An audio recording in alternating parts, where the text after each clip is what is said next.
Pratyupahritam Ashnami Prayatatmanaha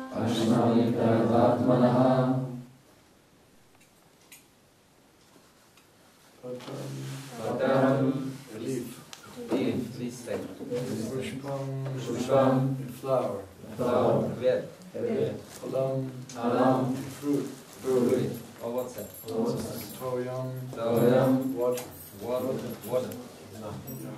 jaha, whoever, kdokoliv, me, a mě, bhaktya, with devotion, s oddaností, rajati, offers, obětuje, to, aham, já, bhakti upahritam, offered in devotion, obětované s oddaností, Vaishnami, accept, přijímá, Vyasa admanaha, from one in pure consciousness. od toho, kdo má čisté vědomí. Sometimes also this word Ashnami is translated as I eat. To slovo Ashnami se někdy také překládá jako jím.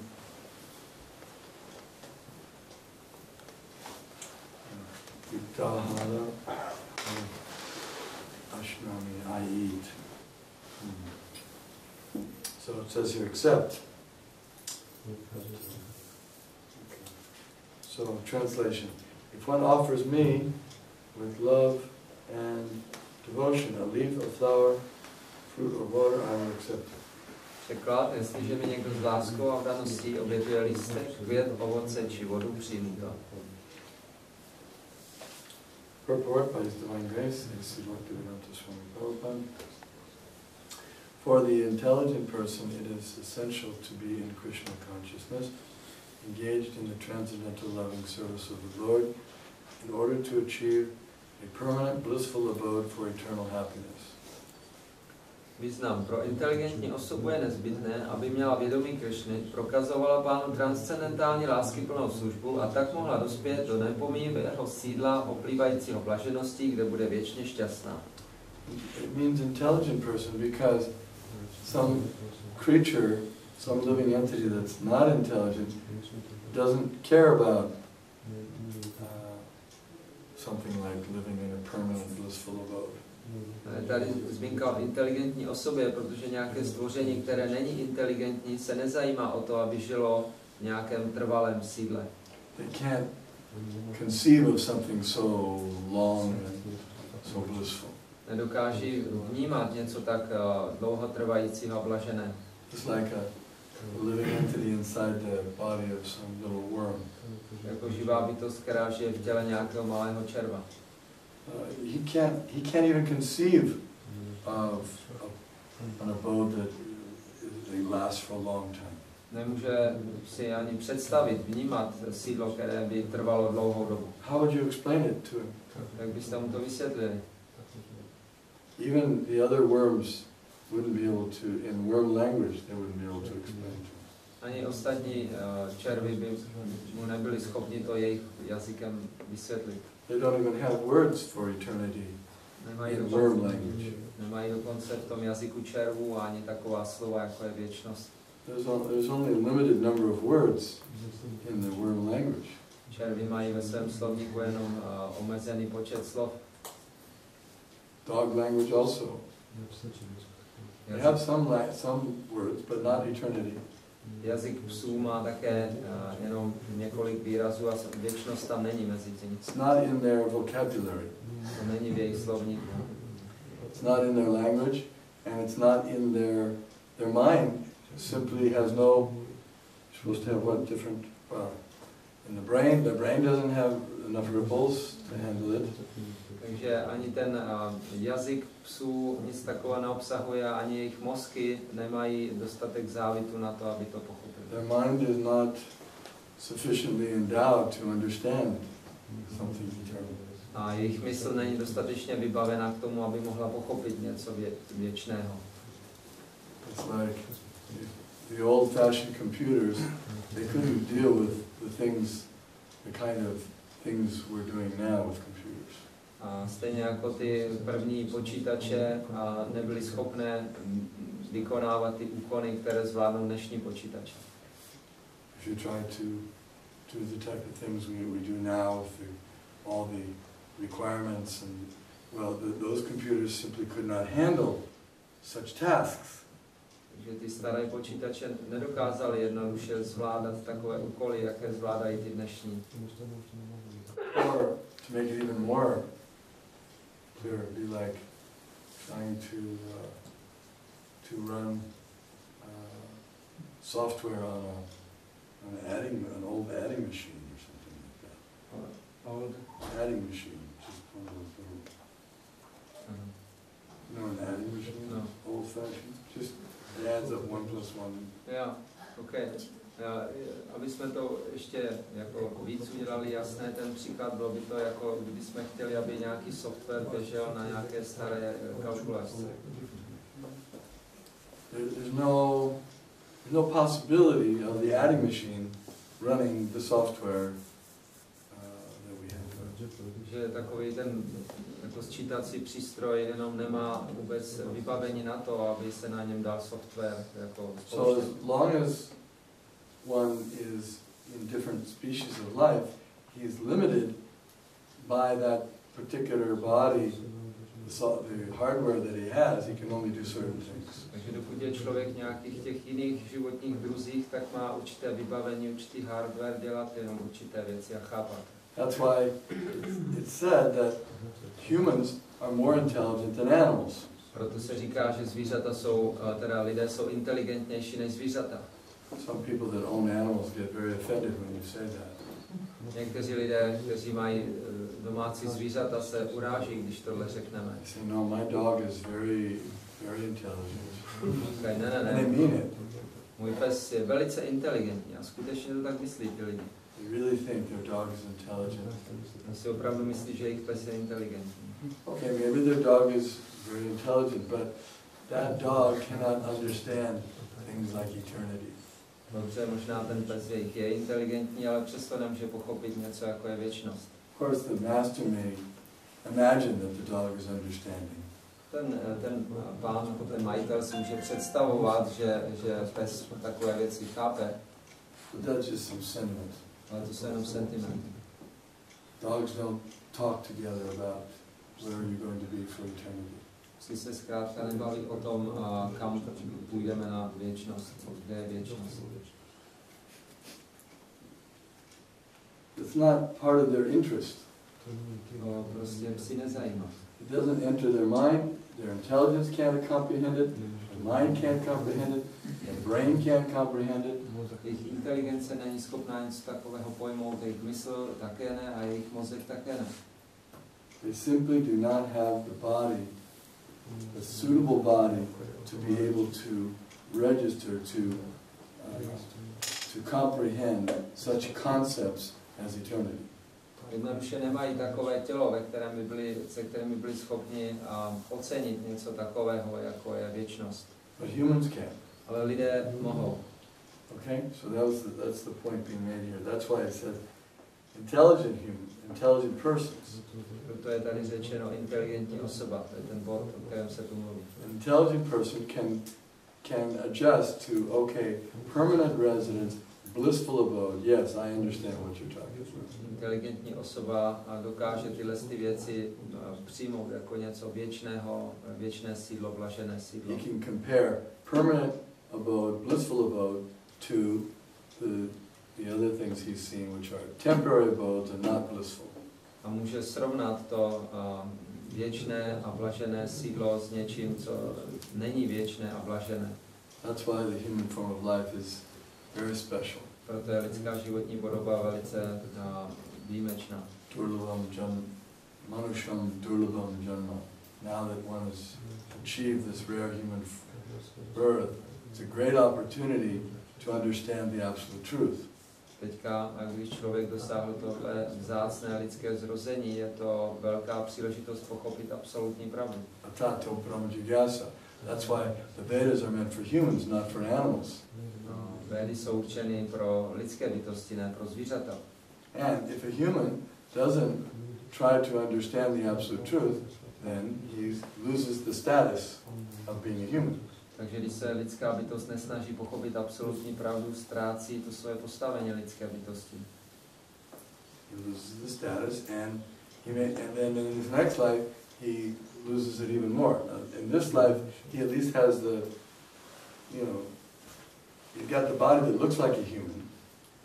V dalším životě ještě více ztrácí tu možnost. Teď aspoň má tělo, které vypadá jako lidské. It's just that his status has been taken away.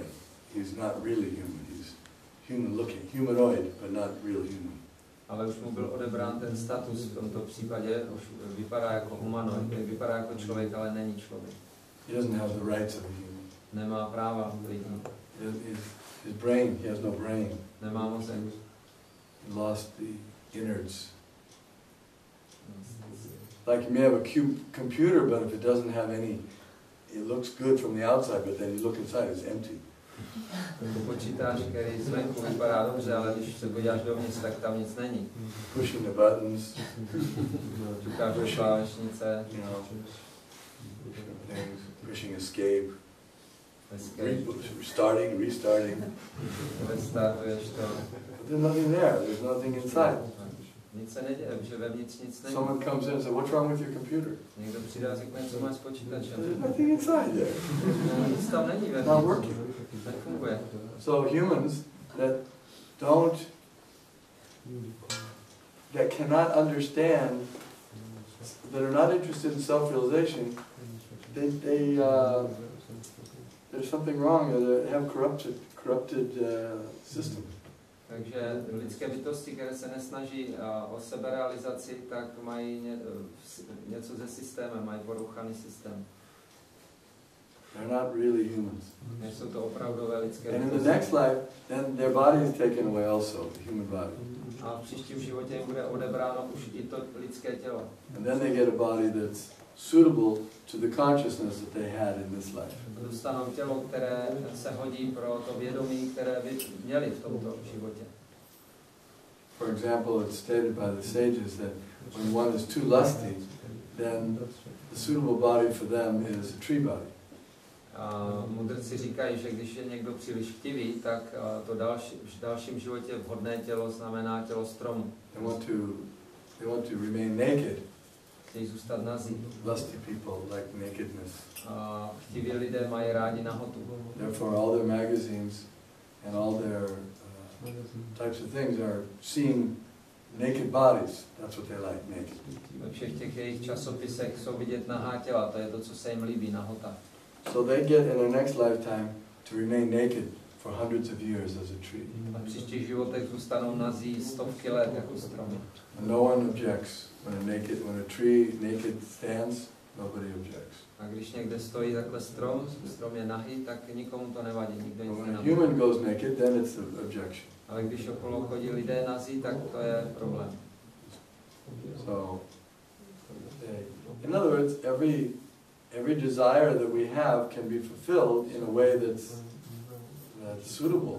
Jinými slovy, každá touha, kterou máme, může být naplněna nějakým vhodným způsobem. Nothing wrong with being naked if you're a tree. Není na to nic špatného být nahý, když jsi strom. But if you want to be a human, then you have to cover. Ale jestli chceš být lidskou bytostí, musíš se zakrývat. Okay, continuing. The process of achieving such a marvelous result is easy and can be attempted even by the poorest of the poor without any kind of qualification. Způsob, jak dosáhnout takového úžasného úspěchu, je snadný a může se o to pokusit i ten největší chudák, kterému chybí jakékoliv předpoklady. So this is a good point, that if one is in human life, he has the capacity to understand transcendental things. Takže každý, kdo má tu lidskou životní podobu, může pochopit transcendentální věci. To je dobrý bod tady. then it doesn't matter whether he's rich or poor or whatever birth he has. A pak nehraje roli, jestli je bohatý nebo chudý nebo jakýkoliv. Every human can understand this. Každá lidská bytost tohle může pochopit. So it doesn't require a certain amount of money. You don't have to pay for self-realization. Takže to nevyžaduje nějaké množství peněz, nemusíte platit za seberealizaci. It's not dependent upon how much wealth you have. Nezávisí to na tom, kolik máme bohatství. This is important because it means that everyone, no matter what social position they have, has an equal chance for self-realization, for perfection of life. Tohle je důležitý bod, protože to znamená, že každý bez ohledu na jeho společenské postavení má možnost k seberealizaci, dovést svůj život dokonalosti.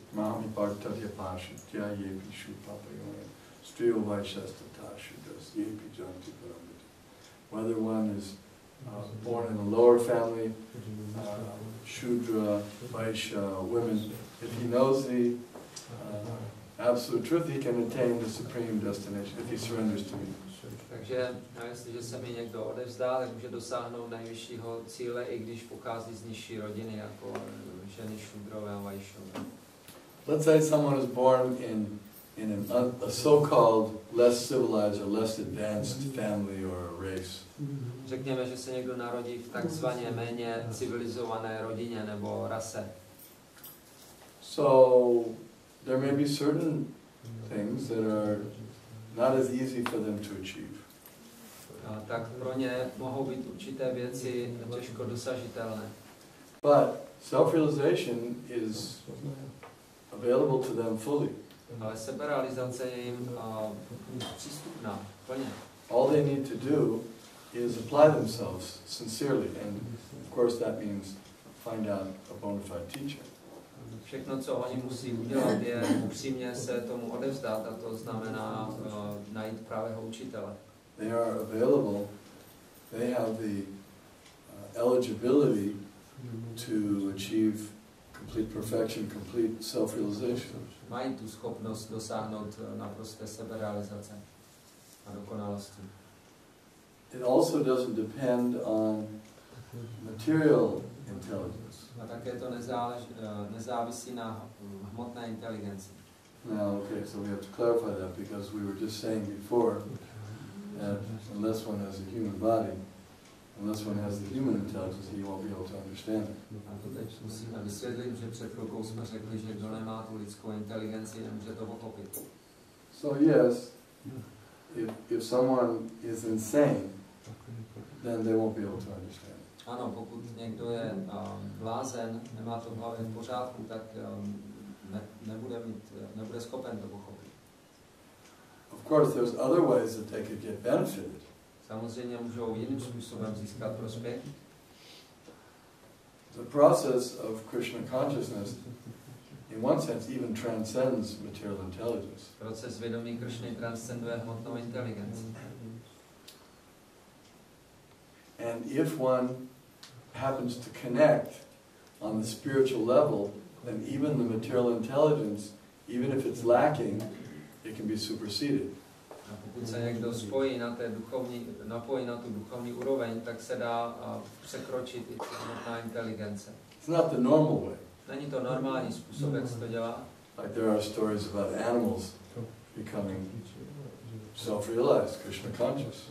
Jsou příběhy zvířat, která dosáhla seberealizace vědomí Kršny. So we said they couldn't understand things like eternity. Ale my jsme před chvilkou řekli, že oni nemohou pochopit věci, jako je věčnost. So how can you be self-realized if you don't understand things like eternity? Takže jak můžete být seberealizovaní, když nechápete věci, jako je věčnost? What happened is that the process of devotional service, it superseded, it was like a wireless connection that didn't have to go through their normal ports, and somehow or other it gave them a higher bit of knowledge and realization than they could normally get. Že proces svědomí je takové bezdrátové spojení, které jde mimo všechny ty dráty a všechna ta připojení a dává jim přístup k těm věcem, které by normálně nedostali. Some special, some special energy was coming in from the spiritual world that they picked up on. Speciální energie přicházela z duchovního světa, kterou dostali zvířata. Yes, like a dog, when the chanting is going on, the dog's hearing it. Jako když se zpívá, tak pes to slyší. He doesn't understand it. On tomu nerozumí. But he likes this. If he likes the singing and he participates in the dancing. On tomu nerozumí, ale pokud se mu to líbí, tak se zúčastní nebo tancuje. He may actually get a spiritual infusion of mercy. Může dostat takovou duchovní dávku milosti. That elevates his consciousness up to the point where he can actually understand. Která povýší jeho vědomí na úroveň, kde to může pochopit. And once he gets that infusion of mercy, then even though he's in the body of a dog, he's elevated to a higher status of consciousness. A jakmile dostane tady tu dávku té milosti, tak i když je v těle psa, se může povýšit na vyšší úroveň vědomí. You all know the story of Shivananda Sena and the dog. Všichni znáte ten příběh Shivanandy Seny a jeho psa. His ordinary dog was following the party. Lord Shivananda Sena was taking all the devotees from Bengal to Jagannath Puri for the Rath Yatra festival to be with Lord Chaitanya Mahaprabhu. Shivananda Sena bral obvykle odané z Bengálska do Jagannath Puri na Ratha Yatra festival. And this dog happened to come, so Shivananda Sena was feeding it prasad. Jednou se stalo, že doprovázel nějaký pes, tak Shivananda Sena ho krmil na prasádem. One day Shivananda had to pay some tolls for the river passing, and so while he was away, he said, "Make sure you feed the dog prasad in my absence." Jednoho dne Shivananda Sena se někde zdržel, že musel zaplatit nějaké mýtné a říkal daným, hlavně mu dejte najíst, než přijdu. So when he came back, he said, "Where's the dog?" A když se vrátil, říkal, kde je pes? Did you feed him prasadam? Dali jste mu prasádam? They forgot. Oni zapomněli. So the dog went away. A pes utekl. So Shivananda Sena was disappointed with them. Takže Shivananda Sena byl trošku zklamán. Anyway, they went and they arrived in Jagannath Puri. Pokračovali dál a přišli do Jagannath Puri. They went to see Lord Chaitanya Mahaprabhu. Chtěli vidět pána Chaitanya Mahaprabhu. There was the dog, same dog. A ten samý pes tam už seděl. He was sitting a little distance away from Lord Chaitanya. Seděl kousek od pána Chaitanya Mahaprabhu. And Lord Chaitanya was throwing him some prasadam, coconut pulp. A pan Chaitanya mu házel z kokosu kus, té šlupky. And the dog was catching it. A pes to chytal. Getting from the hand of Lord Chaitanya, was getting prasadam. Přímo z rukou pána Chaitanya dostával prasádam. And then they were having kirtan, and then Lord Chaitanya instructed the dog to lead the next kirtan. Měli kirtan a pan Chaitanya tomu psovi poručil, aby vedl další kirtan. The dog led the kirtan. Ten pes vedl kirtan. And then after that he went back to Godhead. A pak šel zpátky k Bohu. That was an example of a lower creature being elevated by association with devotees and by the process of devotional service. To je příklad, kdy takové nižší zvíře bylo povýšeno a společností oddaných a oddanou službou. He obviously had understood things like what eternity meant, and otherwise how could he lead a kirtan? He must have understood these things. Takže ten pes určitě pochopil věci, jako je věčnost, jinak jak by mohl vést kirtan. His consciousness got elevated by the devotional atmosphere. Jeho vědomí bylo povýšeno tou atmosférou oddanosti, povzneseno. So even the poorest of the poor humans can be elevated if they come into the right environment. Takže i ten největší chudák může být povýšen, pokud přijde do správného prostředí. These temples are the environment for raising one's consciousness to the level of transcendence. Tyto chrámy jsou prostředí, kde může člověk pozvednout své vědomí na úroveň vědomí Krišny.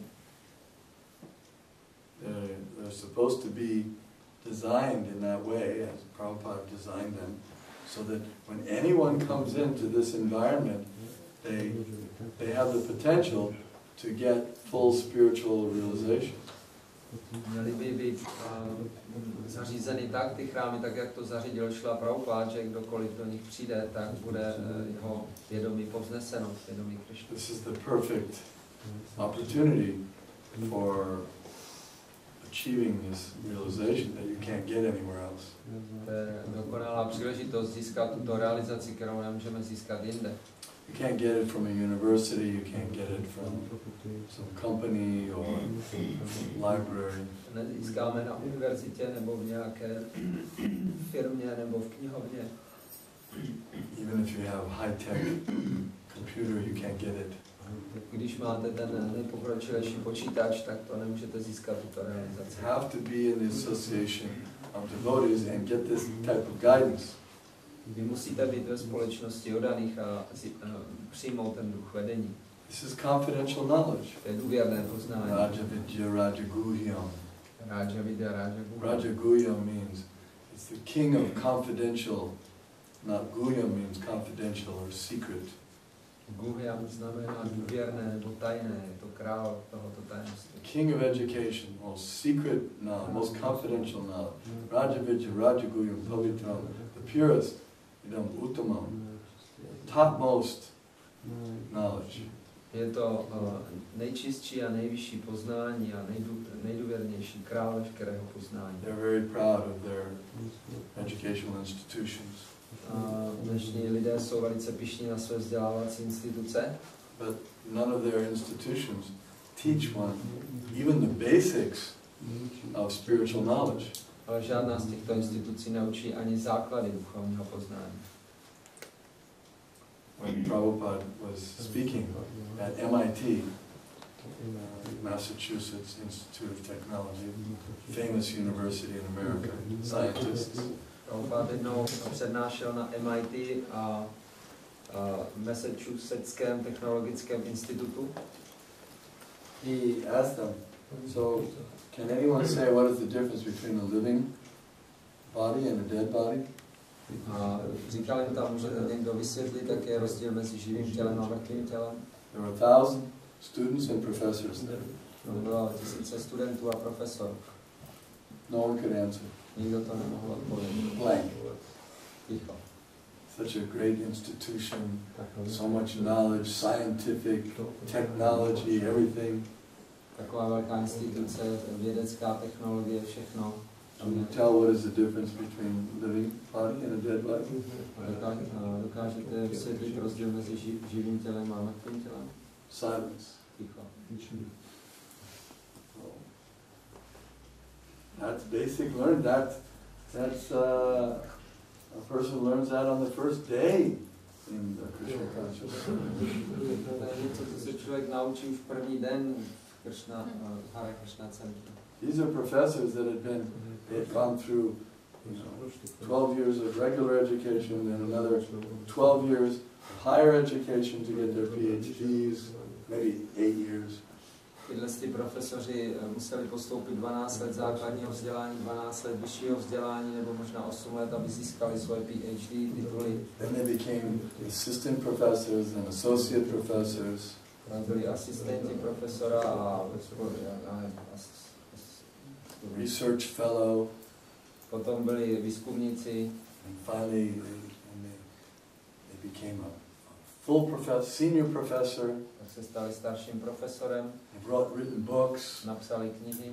Given papers. A různý papíry vydali. They've lectured at conferences. A dávali přednášky na mnoha konferencích. They're head of departments.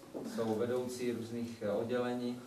So now they've done, let's see, first 12 and another 8 years and another 20 years. So now they're at 40 years of vast learning. Takže 12, 8, dalších 20, takže 40 let vzdělávání obrovského studia. They ask the question, what's the difference between a living body and a dead body? Pak se jich zeptáte otázku, jaký je rozdíl mezi živým tělem a mrtvým tělem. Blank. Prázdno. So what happened? Tak se stalo. They didn't learn the most essential thing. Oni se nenaučili ani tu nejzákladnější věc. They learned so many unnecessary things. Naučili se tolik zbytečných věcí, nepotřebných. Once there was a scholar who needed to go across the river. Byl takový učenec, který potřeboval like Ganges, big river. přeplout řeku, velkou řeku, jako je Ganga. And so the boatman was rowing him across. A ten převozník ho vezl přes řeku. And so while he was going across, he wanted to exhibit his learning. A když chtěl přeplout řeku, tak mu tam předváděl svoji učenost. He asked the boatman, "Hey, boatman, what do you know about geography?" Tak se ptal toho převozníka, co ty víš vůbec o geografii? I don't know, just a boatman, I'm not educated, I don't know. Já nevím, já jsem jenom převozník, já nejsem vzdělaný, nevím, co to je. Scholar said, "You wasted 25% of your life." Tak ten učenec mu říkal, tak si promarnil 25 let svého života. And they kept going, and he said, "What do you know about ichthyology?" Ichthyology. You don't know ichthyology? 50% of your life.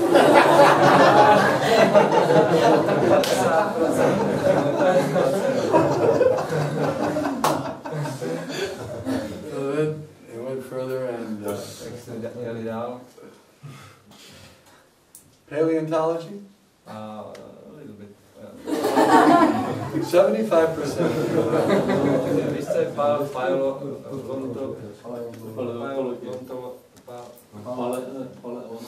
paleontologie, takže 75%. So then a little while later the boatman said, "Scholar, do you know how to swim?" A později ten převozník říkal, umíš plavat tomu učenci? He said, "No." He said, "Well, there's a storm coming, so we'll have to swim." A ten převozník mu říkal, ale teď se blíží bouřka, asi budeme muset plavat. Swim to the shore. Zaplavat na břeh. And the scholar said, "But I don't know how to swim." Ale ten učenec říkal, já neumím plavat. Oh, then you've wasted 100% of your life. Převozník mu říká, tak si promarnil 100% svého života. So many things he knew. He knew ichthyology and he knew thisology and that, but he didn't know how to swim, so he lost his life. Takže on znal tolik různých jako oborů, ale neuměl plavat, takže promarnil svůj život. So they've learned so many unnecessary things, but they missed the essential things. Who am I? Naučili se tolik zbytečných věcí, nepotřebných, ale unikla jim ta nejpodstatnější věc, kdo jsem já. So don't be intimidated that I have to go back to school for higher education. Takže nemusíte se stydět, že byste jako museli do školy pro nějaké vyšší vzdělání. What is that higher education? Co to je nějaké to vyšší vzdělání? How to eat like a dog, how to sleep like a dog, mate like a dog, and defend like a dog, that's all. Jak jíst jako pes, spát jako pes, rozmnožovat se jako pes a obraňovat se jako pes, to je všechno. So if you think I'm going back to school for higher education, it should be I'm going back to school for lower education, to learn how to become an animal again. I was an animal before, now I'm going back to learn how to become an animal again. Takže kdybyste chtěli jít zpátky na vysokou školu, abyste získali vyšší vzdělání, tak ve skutečnosti jdete získat zase nižší vzdělání. Byl jsem zvíře předtím a teďka zase se stanu zvířetem. We should be encouraging them to give up their lower education in school and come and get the higher education here in Krishna consciousness. My bychom měli spíše povzbuzovat je, aby opustili to svoje nižší vzdělání na školách a připojili se tady k vědomí Kršny a získali vyšší poznání. We shouldn't be intimidated by the fact that they have big buildings and nice buildings and things like that. That doesn't mean that it's higher education. Neměli bychom mít nějaké komplexy méněcennosti z toho, že oni mají nějaké velké budovy a tak dále. Hezké budovy, to není vzdělání. That's foolishness. Just like saying, well, you have to have a big body like an elephant in order to understand higher things. To je stejně jako říct, že musíš mít velké tělo jako slon, abys mohl pochopit velké věci. A big elephant body is not a qualification for understanding higher things. Mít velké tělo slona není kvalifikace k tomu pochopit vyšší věci. Elephant can carry big weights and lift big things, but that doesn't mean he can understand higher knowledge. Slon může tahat těžké předměty a zvedat, ale to neznamená, že může pochopit vyšší poznání. What do they do in all those big ivy covered buildings? ivy? No? The plant ivy? It's a vine, it grows up on buildings. It sticks to buildings and it covers the front of the building. That's called ivy. Co dělají v těch velkých budovách, které jsou porostlé břečťanem? What are they studying in them? Co tam studují v těch budovách? Eating, sleeping, mating, and defending. That's all. Jedení, spaní, rozmnožování a obraňování se, to je všechno. Okay, continue. The only qualification required in this connection is to be a pure devotee of the Lord. Jediným potřebným předpokladem je být čistým oddaným Pána. Yes, everyone can become a pure devotee. Ano, každý se může stát čistým oddaným. How? Jak? Offer these foods to Krishna. Obětovat ty různé druhy jídel Krishnovi. A fruit, a leaf, a flower.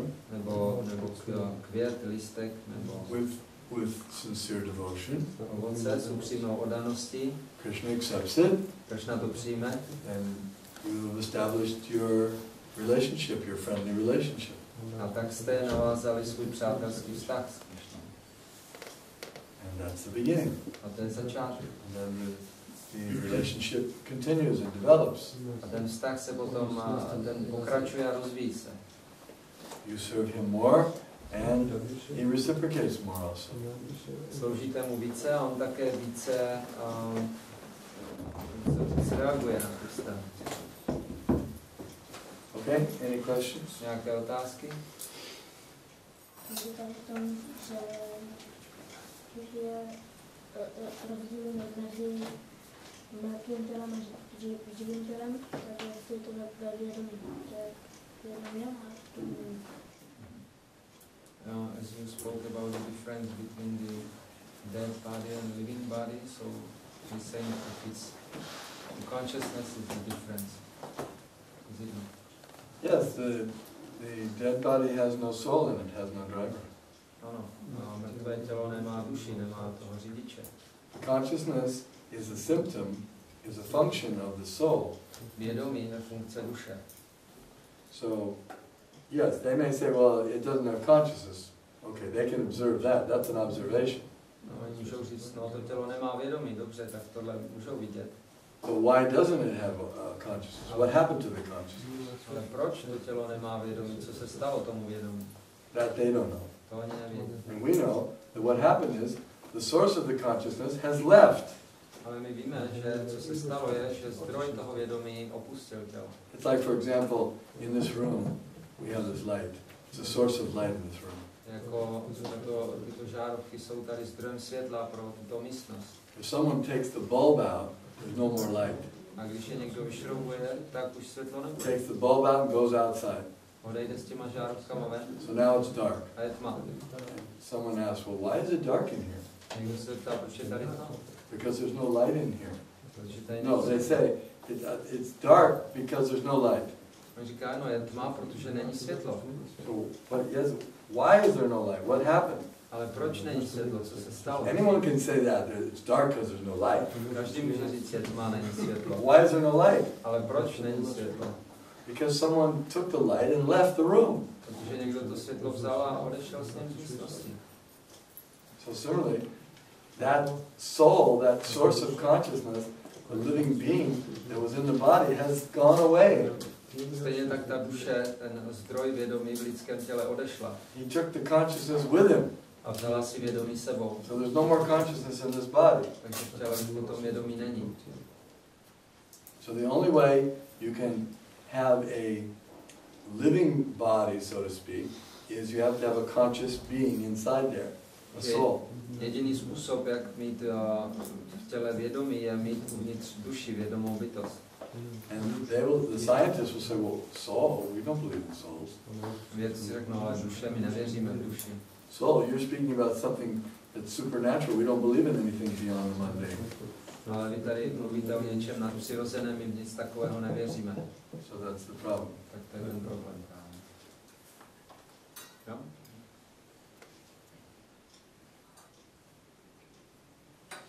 Myslel zpět Guru Maharaj, že Ako jim to vysvětlit, keď jsem stretol veľa ľudí, kterým se nedalo nič vysvětlovat prostě.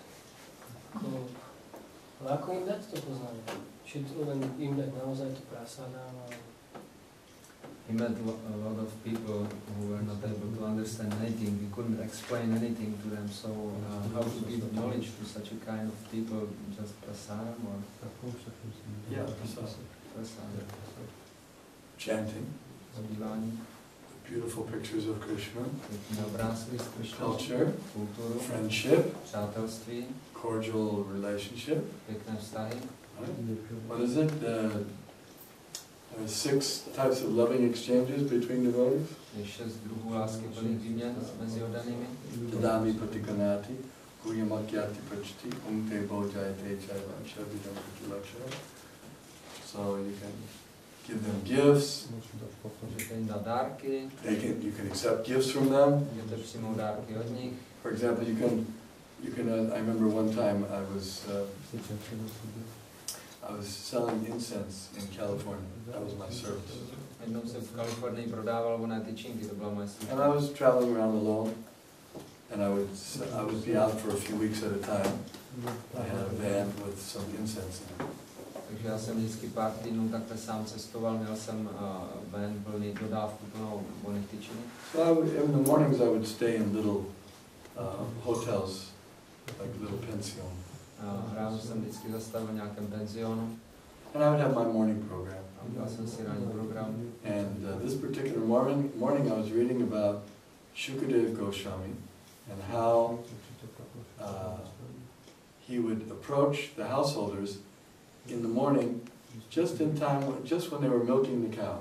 A zrovna jsem to ráno četl, jak Danavir Goswami navštěvoval hospodáře vždycky ráno, přesně ve chvíli, kdy dojili krávu. And he would request them, "Could you give me one glass of milk, please?" A požádal je, mohl bys mi dát prosím tě sklenici mléka? But the real reason he was doing that was not to get the milk, but was to give them a chance to hear transcendental knowledge. Ale skutečný záměr jeho nebyl dostat od nich mléko, ale dát jim možnost slyšet transcendentální poznání. So I was inspired by that during the day. Takže to mě celý den inspirovalo. And I was selling incense in one store. Prodával jsem tyčinky do jednoho obchodu. And there was a young man in there. Tam byl takový mladý muž. And so I always carried some Bhagavad Gitas with me. Já jsem s sebou vždycky nějaké Bhagavad Gita. So I said, here, let me show you Bhagavad Gita. Takže tady vám chci ukázat Bhagavad Gita. So he was very interested. He made a donation, took the Bhagavad Gita. Se velice zajímal, přispěl, vzal si Bhagavad Gitu. And he had an old truck and he was driving off and waving and I was waving. Měl takový starý auto, tak mi mával, odjížděl, já jsem mu mával. Then I remember, wait! Tak jsem si vzpomněl, počkej. I said, yeah, what? Co je? I said, do you have any milk at your house? Máš nějaký mlíko doma? I said, well, yeah, I got some milk. Well, can I get a cup of milk? Mohl bych dostat sklenici? Yeah, come on over, you can have a cup of milk. So I went over to his house, followed him to his house. Jsem jel za ním do jeho domu. I cooked the milk and he had a family there, his mother was there, he had 2 sisters. Mámu a 2 sestry a rodinu. So I said, I'll cook some milk, Jsme uvařili mlíko. cook some other things. Nějaké další věci. I taught them how to chant. Jsem je naučil zpívat. And we had feast. Tak jsme měli hostinu. And we had Krishna book. Krishna knížku. They invited me to spend the night. Jsem tam strávil noc. I had a few days, so I stayed there for a few days. Jsem měl pár dní čas, tak jsem tam zůstal. And the whole family became devotees. A všichni se stali oddaní. They all became initiated. Všichni se stali zasvěcení od Prabhupády. So, the idea was giving some gifts. I asked them, can you give some milk? That gift of giving milk, that was one of the loving exchanges between devotees. Takže bod byl to dávání dárku. Já jsem ho požádal, jestli by mi nemohl dát trošku mléka, a to byla ta láskyplná výměna mezi oddanými. Oftentimes in the early days, the devotees and Prabhupada used to say, when you come to the temple, please can you bring some fruit or some some flower for Krishna? A v těch raných dobách šla Prabhupada vždycky žádal, když někdo chodil do chrámu, mohl bys přinést trošku ovoce nebo květin pro Krishnu. So, by bringing that, that's the offering of a gift. And Krishna, it's a reciprocation between Krishna and the devotee. A tím, že ten člověk to dává, tak to je dar pro Krišnu a je to vlastně výměna mezi tím oddaným a mezi... Krishna says in Bhagavad Gita, you should try to love me. Krishna říká v Bhagavad Gita, měl by se snažit mě milovat. But if you can't love me, then practice bhakti yoga. Ale když to nejsi schopen, dodržuj ty zásady bhakti yogi. But if you can't follow those regulative principles of bhakti yoga, then mat karma, what is it? Mat karma pala, then you should try to work for me. Ale jestli nejsi toho schopen, tak se snaž pro mě aspoň pracovat. So work for me, you means you make some gift, you do something for me. Pracuj pro mě znamená přines nějaký dárek.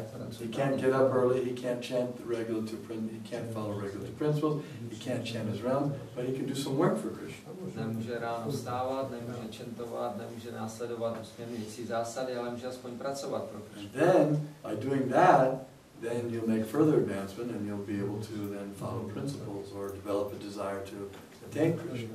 Ale když budeš tohle dělat, tak rozvineš tu schopnost následovat usměrňující zásady nebo dosáhnout Krishna. So there's so many ways to, or just associate, just if they're just around devotees, they make advancement.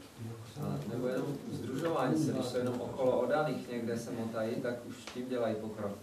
They just hear how the devotees speak and see them. Just seeing a devotee makes them advance. Slyší, jak se oddaní baví a dívají se na ně, sledují je a už jenom vidět oddané, tím dělá člověk pokrok. Therefore, we never object if someone just comes to the temple for prasadam. Sometimes they say, well, they just come for prasadam. A proto my nemáme nic proti, když lidé přijdou do chrámu jenom na prasádem. Někdy oddaní říkají, oni chodí jenom na prasádem. As if that's a bad thing. Jak kdyby to bylo něco špatného. It's not a bad thing. Není špatné. It's a good thing. To je velice dobrá věc. It's the best thing. To je ta nejlepší věc.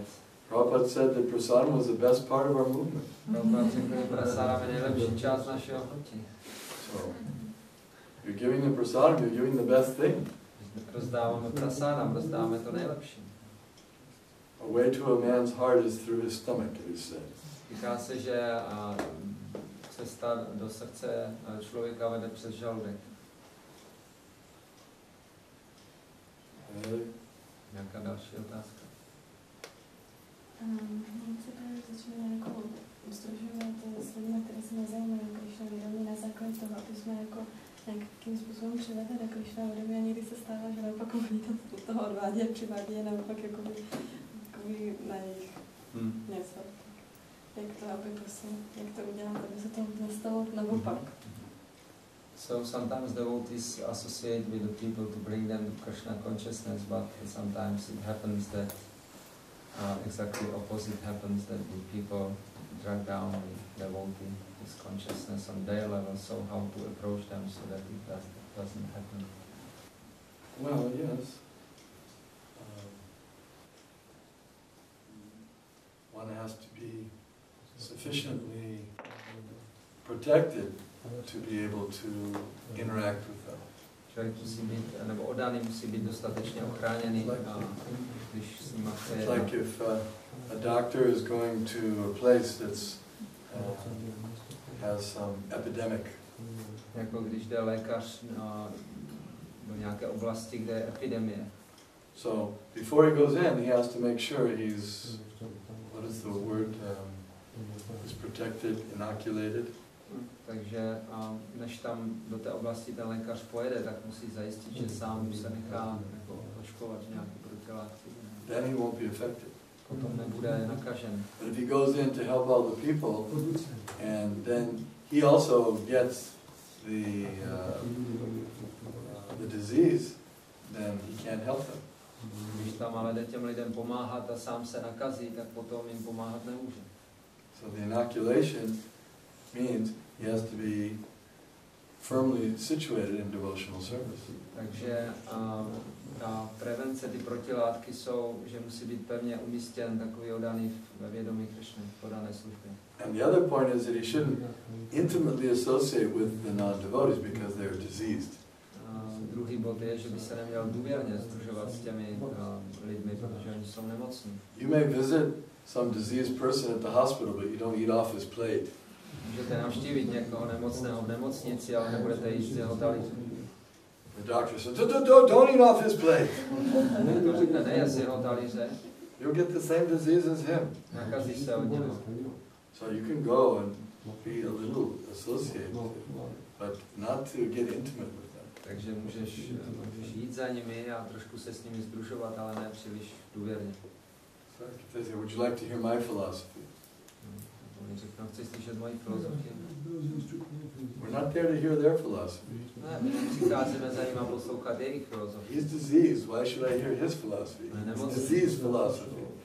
Nemocný, proč bych měl poslouchat jeho filozofie, to je nemocná I filozofie. may catch the disease from him if I hear his philosophy. Mohl bych tu nemoc od něj dostat, když budu poslouchat jeho filozofii.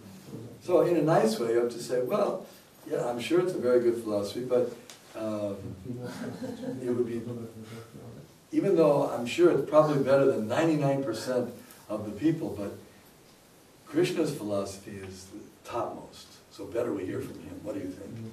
Takže můžeme říct nějak hezky, jsem si jistý, že ta tvoje filozofie je jako velice dobrá, určitě lepší než 99% všech ostatních filozofií, ale tady je Krishnova filozofie a to je ta nejvyšší filozofie. Co kdybychom si z ní něco poslechli? That's the whole point, to convince them that to hear Krishna's philosophy.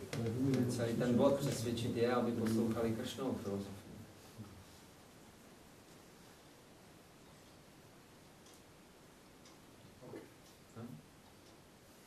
Thank you very much. Bhagavad Gita ki jai. Jai